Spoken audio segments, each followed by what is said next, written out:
नमस्ते and hello everyone. स्वागत है आप सबका हमारे एजुकेशन चैनल दून जी के वैली में। आज की क्लास का हमारा टॉपिक रहेगा India New Zealand free trade agreement, जो अभी हाल में ही हुआ है और ये आपके इकोनॉमी एंड इंटरनेशनल रिलेशंस से रिलेटेड है, जिसमें हम कुछ की पॉइंट्स डिस्कस करेंगे, जैसे इंडिया को क्या बेनिफिट्स होंगे, क्या कंसर्न्स रहे, कौन से ऐसे की सेक्टर्स हैं जो बूस्टअप होंगे इस ट्रेड एग्रीमेंट से। तो चलिए आज की क्लास स्टार्ट करते हैं विदाउट वेस्टिंग एनी टाइम। तो आप देख सकते हैं ये हमारे union minister of commerce and industry Shri Piyush Goyal ji, और ये इनके counterpart New Zealand's minister for trade and investment Todd McClay. आप इनका नाम याद रख सकते हैं क्योंकि लोअर लेवल एग्जाम्स में ये पूछा जा सकता है।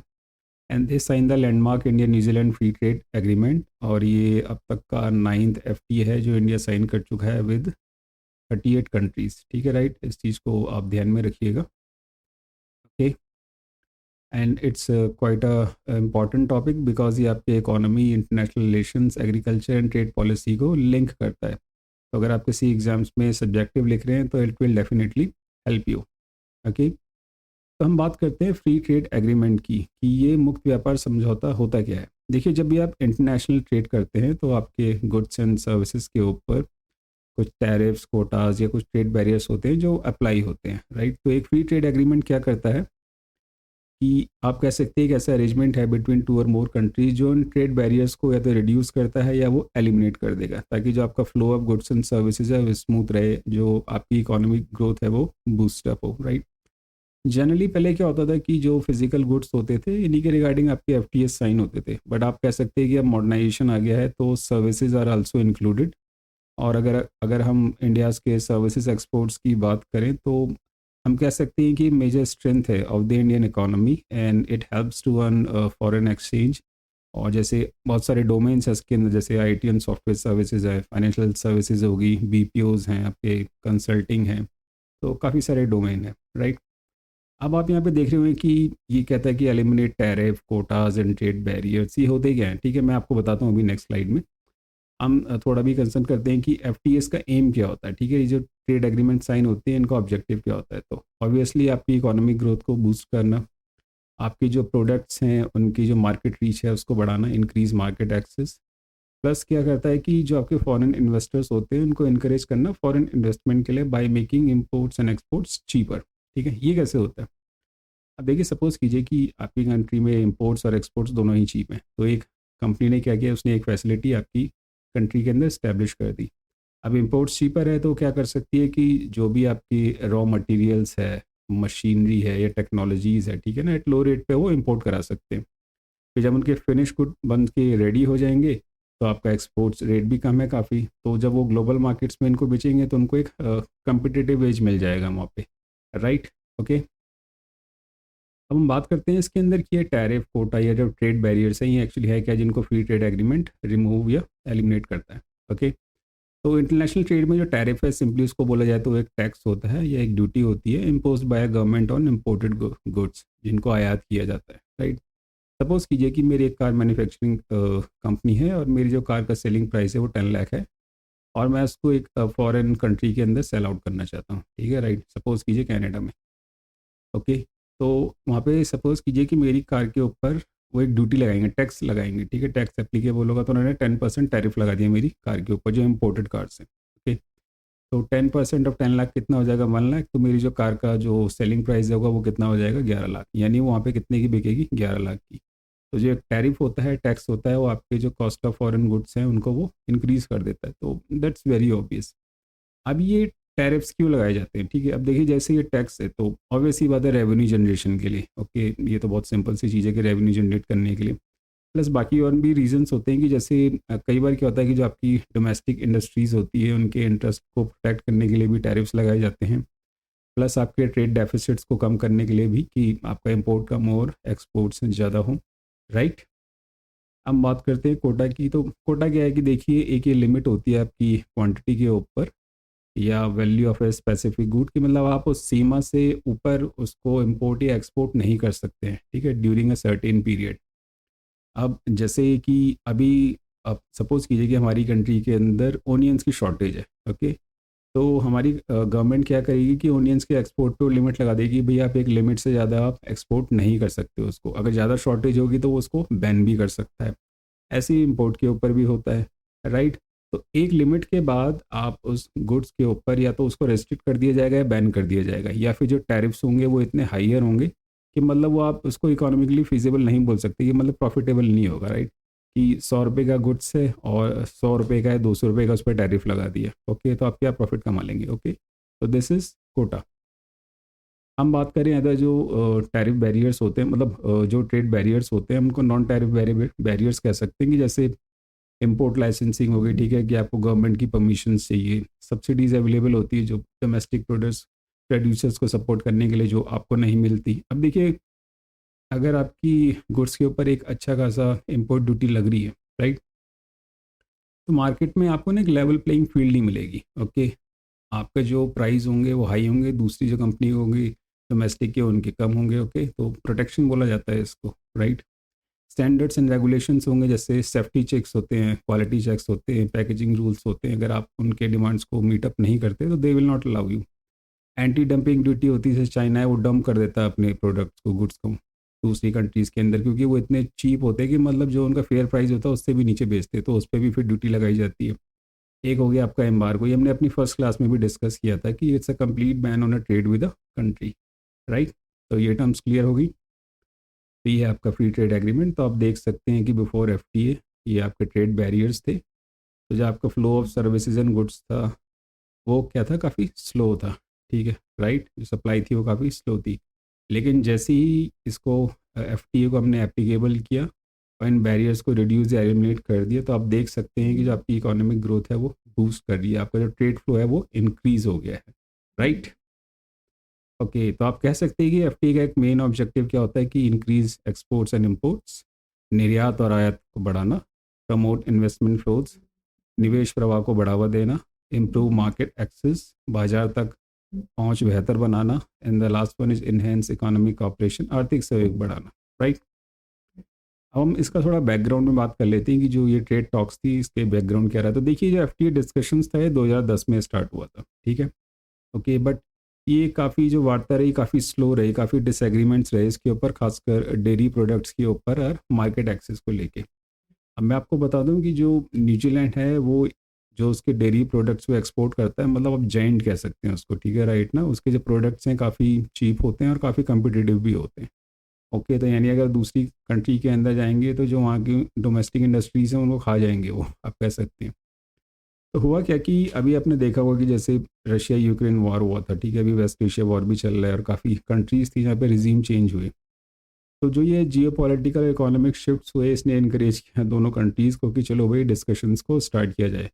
और आप मानेंगे कि ये 2010 में बात करना स्टार्ट हुई थी, लेकिन अभी मतलब विद इन 9 मंथ्स, मतलब 9 मंथ्स के अंदर जितने भी सारे चीज़ें थी उनको शॉर्ट आउट कर लिया गया, ठीक है। मतलब इसको आप फास्ट डिप्लोमेसी बोल सकते हैं।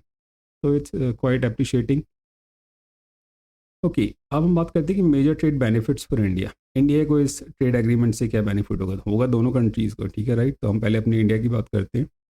इंडिया को 100% ड्यूटी फ्री एक्सेस मिलेगा, ठीक है, न्यूजीलैंड के अंदर। तो यानी जो प्रोडक्ट्स आपका 100 रुपये का होगा उसकी वैल्यू भी वहाँ के मार्केट में 100 रुपये की ही होगी, ठीक है, उसके ऊपर कोई इम्पोर्ट ड्यूटी नहीं लग रही। और इसमें जो हज़ारों टैरिफ लाइन्स है उसको कवर करेंगे, ओके। अब ये माना जाता है कि इस ट्रेड एग्रीमेंट से कौन कौन से ऐसे सेक्टर्स हैं they are expected to boost, ठीक है, राइट। जैसे आपके टेक्सटाइल्स हो गए, कपड़ा उद्योग हो गया, ठीक है, लेदर हो गया, आपका चमड़ा, फुटवेयर, जूते चप्पले, इंजीनियरिंग गुड्स हो गए, फार्मास्यूटिकल्स हो गए, दवाइयाँ या प्रोसेस्ड फूड प्रोडक्ट्स हो गए, ठीक है, इनको बूस्ट मिलेगा एक्सपोर्ट के अंदर, फाइन। अब हम बात करते हैं एक्सक्लूजन की। देखिए, इस एफटीए के अंदर सारे डोमेन्स को कवर नहीं किया गया। जैसे हम देख रहे थे कि इसके अंदर डेयरी जो सेक्टर था हमारा उसके ऊपर काफ़ी कंसर्न था, और दूसरा मार्केट एक्सेस को लेके तो इंडिया का तो जो मेन कंसर्न था वो डेयरी सेक्टर ही था, ठीक है, राइट। तो अपने डोमेस्टिक फार्मर्स को, इंडस्ट्री को प्रोटेक्ट करने के लिए इंडिया ने क्या किया कि इसको एक्सक्लूड ही कर दिया, ठीक है, राइट। इसको हम सेंसिटिव सेक्टर बोल सकते हैं। तो यहाँ पे एक रेड लाइन होती है कि एक रेड लाइन रखी जाती है कि उसको क्रॉस नहीं करना चाहिए, ओके। और अगर आप क्रॉस कर भी रहे तो मतलब टर्म्स ऐसी हों कि जो दोनों की डोमेस्टिक इंडस्ट्रीज़ हैं वो दोनों को एक्सेप्टेबल हो, ठीक है, राइट। ऐसा ना हो कि वो अफेक्ट करें दूसरे को। तो डेयरी सेक्टर को तो उन्होंने एक्सक्लूड कर दिया, कुछ की एग्रीकल्चरल आइटम जैसे शुगर, स्पाइसेस और एडिबल ऑयल्स या ओनियंस भी आप कह सकते हैं कि इनको भी एक्सक्लूड रखा गया। ये आपके एफटीएस के अंदर कवर नहीं होते। बात करें न्यूजीलैंड के एक्सेस को, तो उसका भी अराउंड मतलब उसको भी एक आप कह सकते हैं कि कैलिब्रेटेड लिबरलाइजेशन ऑफर किया है इंडिया ने on 70% of its tariff line. मतलब जो इसके 95% ट्रेड वॉल्यूम है उसको कवर कर लेगा वो, राइट। इसमें न्यूजीलैंड को क्या दिया गया है कि हम 30% लाइन्स मतलब क्या कि इमीडिएट रिमूवल मिल जाएगा आपको, राइट। ओके, जिसमें आपके वुडन लॉक्स है, कुकिंग कोल है, रॉ हाइट्स है, मतलब जिस दिन आपका एफटीएस साइन हुआ उस दिन से इस पर आपको ड्यूटी फ्री हो जाएगा। ओके, तो ये इंडिया के मैन्युफैक्चरिंग के लिए अच्छा है, ठीक है, राइट। जब ये इंपोर्ट करेंगे तो काफ़ी चीप रेट्स पे इनको अवेलेबल हो जाएगा। Okay, this is a good thing.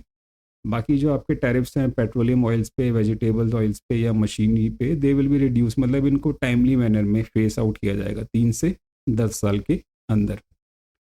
Investment commitment की हम बात करें, जैसे हमने बोला था कि इनकरेज किया जाता है कि फॉरेन इन्वेस्टर्स यहाँ पे आके इन्वेस्ट करें, तो न्यूजीलैंड ने कमिट किया है कि वो अराउंड $20 बिलियन इन्वेस्ट करेगा इंडिया के अंदर इन ओवर 15 ईयर्स। और जो इंपॉर्टेंट सेक्टर्स हैं वो आर लाइकली टू बेनिफिट, वो कौन कौन से हैं, जैसे आपके इंफ्रास्ट्रक्चर हो गया, ग्रीन एनर्जी हो गई, लॉजिस्टिक्स हो गए, इनोवेशंस हो गए, मैन्युफैक्चर हो गए, ठीक है, राइट।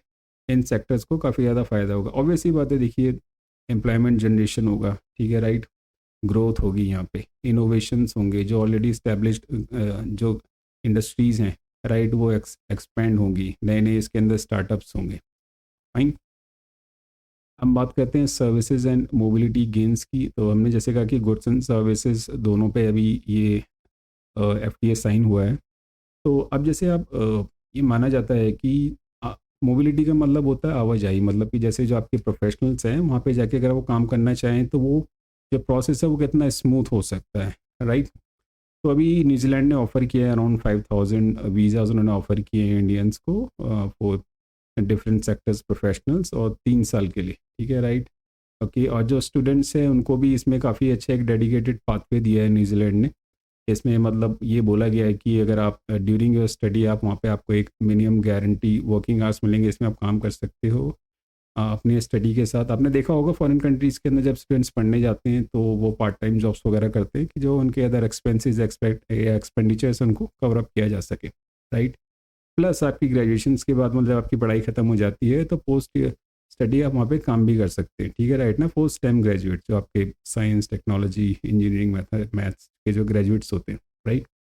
तो ये तो काफ़ी अच्छी चीज़ है। ओके, ये क्लियर रहा है इसके अंदर।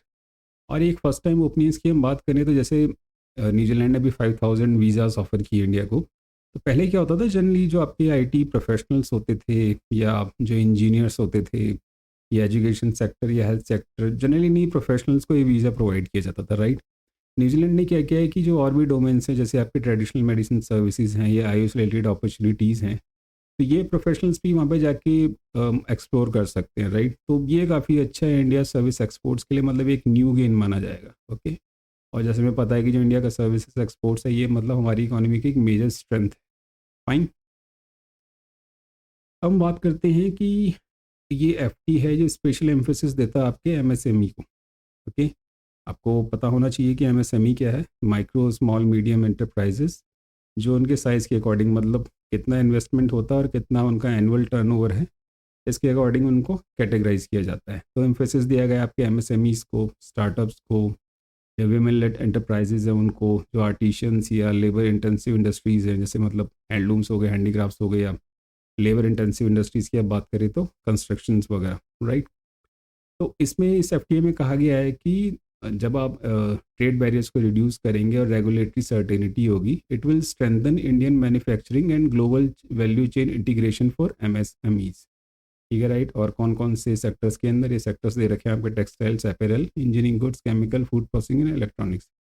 तो चलिए ये जो कुछ कीवर्ड्स हैं आपके, reduce trade barriers, regulatory certainty, ठीक है, इंडियन मैंने ग्लोबल वैल्यू चेन, हम ना इसको थोड़ा अलग अलग करके डिफ्रेंशिएट करके समझ लेते हैं कि कैसे स्ट्रेंथन करेंगे इंडियन मैन्युफैक्चरिंग और ग्लोबल वैल्यू चेन को, ठीक है। अब जब आपके रिड्यूस ट्रेड बैरियर्स होंगे, ठीक है, जब आपके ट्रेड बैरियर्स रिड्यूस रहेंगे तो इसका मतलब क्या है कि आप इजीली इंटरनेशनल ट्रेड कर सकते हैं वर्ल्ड के साथ। ओके, आपका अगर इम्पोर्ट्स सस्ता हो जाएगा तो फिर जो रॉ मटेरियल्स और मशीन ये वो इजीली अवेलेबल होगी, ठीक है, right, at lower cost. Plus क्या होगा कि जो आपके गुड्स होंगे, जो एक्सपोर्टिंग गुड्स होंगे, आप उसको वो ईजियर हो जाएंगे उनको एक्सपोर्ट करना, और वो जो प्रोसेस होगा वो फास्ट भी होगा। प्लस इससे क्या होगा कि जब आपके इंपोर्ट्स एंड एक्सपोर्ट्स चीप रहता है, तो आपको ना आपके जो प्रोडक्ट्स हैं वो ग्लोबली कम्पिटिटिव हो जाते हैं, राइट। और इससे इन ट्रेड बैरियर्स को रिड्यूस करने से एक और चीज़ क्या होती है कि जो कंपनीज हैं वो और बेटर टेक्नोलॉजीज़ को एक्सेस कर सकती है और इनपुट्स को। तो ये तो हो गया रिड्यूस ट्रेड बैरियर्स, राइट। फिर हम बात करते हैं रेगुलेटरी सर्टेनिटी की। ओके, देखिए इनको आप कह सकते हैं लीगल कंप्लायंस। ओके, कि जैसे टैक्स रूल्स क्लियर होने चाहिए, जो पॉलिसी है वो भी स्टेबल होनी चाहिए और ट्रांसपेरेंट होनी चाहिए, ठीक है, राइट। और रेड टेपिज्म नहीं होना चाहिए इसके अंदर, जो मतलब ब्यूरोक्रेसी वाला प्रोसेस है कि मतलब वो फंस गया है वहाँ पे, आपका बिजनेस ही स्टार्ट नहीं हो पा रहा, ठीक है। फास्टर अप्रूवल्स होने चाहिए। ओके, तो जब रेगुलेटरी सर्टेनिटी होती है तो इन्वेस्टर्स क्या करते हैं कि वो फिर लॉन्ग टर्म के लिए इन्वेस्ट करते हैं, राइट। उनको पता है कि भाई ऐसा नहीं कि सडनली पॉलिसी एकदम से चेंज हो जाएगी। तो फिर जो बिजनेस क्या करते हैं, इस पॉलिसीज़ पे ट्रस्ट करते हैं, लॉन्ग टर्म के लिए इन्वेस्ट करते हैं, वो फैक्ट्रीज़ पे, मशीन्स पे, ठीक है, राइट। और फॉरेन कंपनीज़ के साथ भी उनकी पार्टनरशिप होती है, और फिर लॉन्ग टर्म सप्लाई चेन से क्रिएट होती है वहाँ पे। ओके, फिर इसमें एक बात हुई थी कि it will strengthen Indian manufacturing. Okay, Indian manufacturing को ये स्ट्रेंथन करेगा। तो ये तो सही है, जब आपके इनपुट्स चीपर हो जाएंगे, ठीक है, और स्टेबल पॉलिसीज़ होंगी, तो जब इनपुट कम है, ठीक है, राइट, तो जो फिर आपकी प्रोडक्शन कॉस्ट है वो भी कम हो जाएगी, ठीक है, आपकी एफिशिएंसी बढ़ जाएगी, इससे ज़्यादा ज़्यादा एम्प्लॉयमेंट जनरेशन होगी इसके अंदर, आपकी क्वालिटी इंप्रूव हो जाएगी कि आप न्यू टेक्नोलॉजीज़ को एक्सेस कर सकते हैं, ठीक है, नई फैक्ट्रीज़ को आप ओपन कर सकते हैं, आपके एक्सपोर्ट्स इंक्रीज़ हो जाएंगे, ठीक है, राइट। तो जो आपका इंडियन मैन्युफैक्चरिंग है वो अच्छा स्ट्रांग हो जाएगा। फिर यहाँ पे एक था ग्लोबल वैल्यू चेन। देखिए ग्लोबल वैल्यू चेन को आप कह सकते हैं कि एक इंटरनेशनल प्रोडक्शन सिस्टम है। इसका हम एग्जांपल से समझ लेते हैं, जैसे यूएस का स्मार्टफोन है जिसको डिज़ाइन यूएस अपनी कंट्री में करता है। ओके, उसके जो कंपोनेंट्स हैं वो मैन्युफैक्चर करता है, जैसे ताइवान या वियतनाम में असेंबल किया जाता है आपके चाइना के अंदर, और सेल आउट किया जाता है फिर ग्लोबल लेवल पे। तो जब ये चीज़ें रिड्यूस हो जाएंगी, एक रेगुलेटरी सर्टेनिटी हो जाएगी, तो जो एमएसएमईज हैं, राइट, उनको न्यूजीलैंड के इकोसिस्टम्स के साथ इंटीग्रेट किया जाएगा। ओके, तो हो सकता है कि आने वाले टाइम में इनके अंदर न्यू स्टार्टअप्स हों, ठीक है, राइट, और हम भी इस जो ग्लोबल वैल्यू चेन का पार्ट बने कि सपोज कीजिए आप ऑटोमोबाइल्स के कंपोनेंट्स अपने यहाँ मैन्युफैक्चर करके इसके अंदर वैल्यू ऐड ऑन कर रहे हैं। ओके, तो ये काफ़ी अच्छी चीज़ है, राइट। अब ये एमएसएमईज के लिए इम्पोर्टेंट क्यों होता है, ठीक है, देखिए आपको पता है कि आफ्टर एग्रीकल्चर जो सबसे ज़्यादा एम्प्लॉयमेंट जनरेट करती है कौन सी करती है, आपकी एमएसएमईज ही करती है, ठीक है। नंबर वन पे तो आपका एग्रीकल्चर, सेकंड पे आपका एमएसएमईज है, राइट। ओके, इससे क्या होगा, जो आपकी ये माइक्रो स्मॉल मीडियम एंटरप्राइजेज है, एक तो ग्लोबली कम्पिटिटिव हो जाएंगे। ओके, ये नए सप्लायर्स ढूंढ सकते हैं, नए मार्केट्स को एक्सेस कर सकते हैं, ठीक है, राइट, फॉरेन इन्वेस्टर्स इनके पास आ सकते हैं। ओके, ये एक्सपोर्ट रेडीनेस हो जाएगी इनके पास। Okay, so there are many things. हम बात करते हैं स्ट्रेटेजी इंपॉर्टेंस की, तो जो इंडो पैसिफिक रीजन है वहाँ पे इंडिया की जो प्रेजेंस है वो और ज़्यादा मजबूत होगी। देखिए इंडो पैसिफिक रीजन क्या है कि एक मेजर जियो पॉलिटिकल और इकोनॉमिक रीजन है जो आपके इंडियन ओशन से पैसिफिक ओशन तक स्ट्रेच करता है। मतलब आप कह सकते हैं कि जो आपका ईस्ट ऑफ अफ्रीका है, एशिया है, Australia to the western shores of America, ठीक है, राइट, तो उसको बोला जाता है इंडो पैसिफिक। ओके, फिर सेकंड आप बोल सकते हैं कि स्ट्रेटेजी इंपॉर्टेंस रहेगी, जो आपके ट्रेड पार्टनर्स है वो डाइवर्सिफाइड हो जाएंगे। तो ये बात तो मैंने हमेशा कही कि जो आपके सोर्स है वो हमेशा क्या होने चाहिए, डाइवर्सिफाइड होने चाहिए, ठीक है। जैसे आपने देखा कि अगर अभी स्टेट ऑफ हॉर्मुज़ में जो कंडीशन है काफ़ी वॉलेटाइल हैं, तो अगर आपको वहाँ से क्रूड ऑयल नहीं मिल पा रहा, तो हमने क्या किया, हम रशिया से क्रूड ऑयल परचेज़ कर सकते हैं, ठीक है। तो इट्स अ स्मार्ट मूव, मतलब अगर आपके एक ऑप्शन ब्लॉक हो जाए तो आप दूसरे ऑप्शंस को एक्सप्लोर कर सकते हैं। तो हमेशा डाइवर्सिफाइड होने चाहिए। इससे क्या हो जाएगा कि आपके ना फिर जो एक मार्केट्स के ऊपर वो डिपेंडेंस होती है वो कम हो जाती है, क्योंकि फिर अगर आपके सोर्सेज डाइवर्सिफाइड नहीं है तो जो आपके मार्केट्स होंगी वो लिमिटेड होंगी और आप बहुत ज़्यादा डिपेंडेंट रहोगे उनके ऊपर, राइट। इससे एक और चीज़ क्या आपको बेनिफिट्स होता है कि जो आपके लाइक माइंडेड डेमोक्रेसीज हैं उनके साथ आपके जो टाइज हैं वो डीपन्स होते हैं, ठीक है, राइट। पर इकोनॉमिक ऑपरेशंस वगैरह ये सब चीज़ें और आगे बढ़ती हैं। इस एफटीए के अंदर जो मेजर चैलेंजेस थे जब हमने स्टार्टिंग में देखा था, वो एक तो था डेयरी सेक्टर, राइट, और टैरिफ डिफरेंसेस भी थे, और सर्विस मोबिलिटी, ठीक है, कि एक्सेस कैसा रहेगा। इंडिया का तो जो मेन कंसर्न था वो डेयरी सेक्टर ही था, ठीक है। सबसे बड़ी बात है कि डेयरी सेक्टर और एक एक्सेस का, दो चीज़ें थी। आप जैसे मैंने आपको बताया था कि जो न्यूजीलैंड है ये वर्ल्ड्स का स्ट्रॉन्गेस्ट डेयरी एक्सपोर्टर्स है, राइट, वन ऑफ दी और जो उसके प्रोडक्ट्स हैं काफ़ी चीप होते हैं और कम्पिटिटिव होते हैं, तो इससे इंडियन फार्मर्स जो कॉपरेटिव्स हैं वो अफेक्ट हो सकते थे, राइट। और जैसे मैंने बोला कि जब भी एफटीएस वगैरह साइन अप होते हैं तो ये देखा जाता है कि अगर कोई भी ऐसे प्रोडक्ट्स हैं, ठीक है राइट, जो इम्पोर्ट होंगे और जो डोमेस्टिक इंडस्ट्री के साथ कम्पीट करेंगे, तो टर्म्स ऐसी होनी चाहिए कि जो एक्सेप्टेबल हो डोमेस्टिक इंडस्ट्रीज़ को भी, ठीक है राइट, ओके। और नहीं होती तो फिर तो उनको वो फिर एक्सक्लूड ही कर देते हैं। फिर सर्विसेज मोबिलिटी थी कि भाई जब प्रोफेशनल्स वहाँ जाएंगे, स्टूडेंट्स वहाँ पे जाएंगे या स्किल वर्कर्स वहाँ पे जाएंगे, तो जो मूवमेंट है वो ईजियर होनी चाहिए। तो हमने देख लिया कि स्टूडेंट्स के लिए तो एक डेडिकेटेड पाथवे है, ठीक है राइट, काफ़ी सारी फैसिलिटीज़ मिली हैं। और प्रोफेशनल्स के लिए भी काफ़ी अच्छा है इसके अंदर, ठीक है। काफ़ी अदर सेक्टर्स के जो प्रोफेशनल्स हैं वो भी इस न्यू अपॉर्चुनिटीज़ को एक्सप्लोर कर सकते हैं। इंडिया के लिए डेली मेन चैलेंज क्यों था, ठीक है राइट। जैसे हमने देखा कि जो उनके प्रोडक्ट्स थे काफ़ी चीपर थे और हाईली कम्पिटिटिव थे। तो अगर इंडिया अगर इम्पोर्ट ड्यूटीज़ जैसे कम करता मिल्क पाउडर पे या चीज़ पे या बटर पे या अदर डेयरी आइटम्स पे, तो जो इंडियन के डेयरी प्रोड्यूसर्स थे वो बहुत ज़्यादा प्रेशर फेस करते, ठीक है। ऐसा क्यों है? ठीक है, India has a millions of small dairy farmers, ठीक है, जो डिपेंड करते हैं आपकी मिल्क इनकम पे। और जो डेयरी है ये सपोर्ट्स करती है काफ़ी सारे रूरल लाइवलीहुड्स को और women lead house hold income को, राइट। तो जब चीप एक्सपोर्ट्स हो जाते तो इससे क्या होता है कि भाई आपके जो डोमेस्टिक प्राइसेस थे वो रिड्यूस हो जाते, ठीक है। ऑब्वियसली बात है, कंपटीशन बढ़ता। कई बार प्राइसेस इतने हो जाते हैं कि आप एक ब्रेक इवन तक भी नहीं पहुंच पाते, ठीक है राइट। ब्रेक इवन का मतलब आप समझते हैं कि मतलब जितना इनपुट था उतना ही आपको आउटपुट मिला, मतलब 100 रुपये आपने लगाए तो 100 रुपये आपने कमाए, तो उसको ब्रेक इवन बोला जाता है, ओके। और ये आपके हर्ट करता है जो कॉपरेटिव्स है, जैसे अमूल हो गया, ठीक है राइट, या लोकल प्रोड्यूसर्स हो गए। प्लस जो रूरल एम्प्लॉयमेंट था उसको भी अफेक्ट करता। तो India wanted to negotiate cautiously, ठीक है राइट, इंडिया का कंसर्न यही था। तो खैर डेयरी सेक्टर्स को तो एक्सक्लूड कर दिया गया है, कुछ एग्रीकल्चर आइटम्स हैं उनको भी एक्सक्लूड कर दिया गया है, बाकी चीज़ों पे सहमति हो गई है, ठीक है राइट। तो that is for the day guys, please hit the like button and subscribe our channel. और इस वीडियो को दूसरे एस्पिरेंट्स के साथ प्लीज़ शेयर करें। और आपके जो भी फीडबैक, सजेशंस या डाउट्स हैं हमें कमेंट सेक्शन में लिखें। हमारा चैनल है दून जी के वैली, इंस्टाग्राम पे जाके आप उसको फॉलो कर सकते हैं। So thanks for watching and happy learning and please take care of your self and your environment too. जय हिंद, जय उत्तराखंड।